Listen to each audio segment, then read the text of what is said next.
Joining us now is Melius Research's head of energy and power research, James West. James, thank you very much for joining us.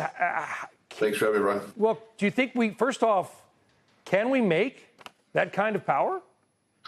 So I think we're going to be seeing fits and starts here on power generation. I mean, we didn't have power growth in this country for 20 years, and now we're having this dramatic surge in growth, and power is the table stakes, as I mentioned in the note, to AI. If you don't have electricity, you can't turn that electricity into intelligence. And so we're going to build out, we're going to build out fast, but we've got long lead times for many of the critical items. Yeah, and there's, according to Power Magazine, probably your own data, there's about 200 power units of natural gas production currently being built. I don't know how much of that will ultimately be built, James, but when you look at the demand curve out a few years, things that we're hearing from OpenAI and NVIDIA, how many will we need?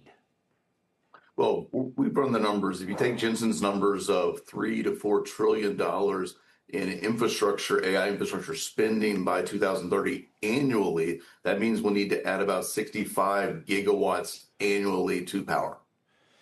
65 gigawatts. I mean, we're talking about tens of millions of homes worth of power. I guess I'm being a little bit dense, James, because, and I expressed my healthy skepticism to these announcements yesterday. You're a power analyst. You're not covering NVIDIA chips. I get it.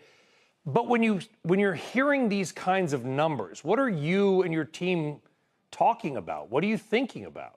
Well, we're thinking, how do we get there? First off, we need to upgrade the grid. We need grid stability. We need on-site power generation, whether that's fuel cells or turbines on-site with data centers. And we need to build all this quickly. So we need all the people and the E&C companies to step in and really hire, scale, and run fast.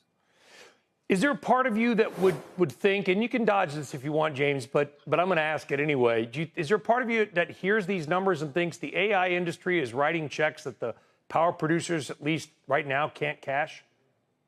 I think it's possible. I mean, I think that there's going to be some issues where we have blackouts. There's going to be some issues where we push back from local communities because power prices go too high. So I think there's going to be a little bit of a fits and starts, if you will. And there will be a point at which we're going to be constrained by power. And that's probably already happening now.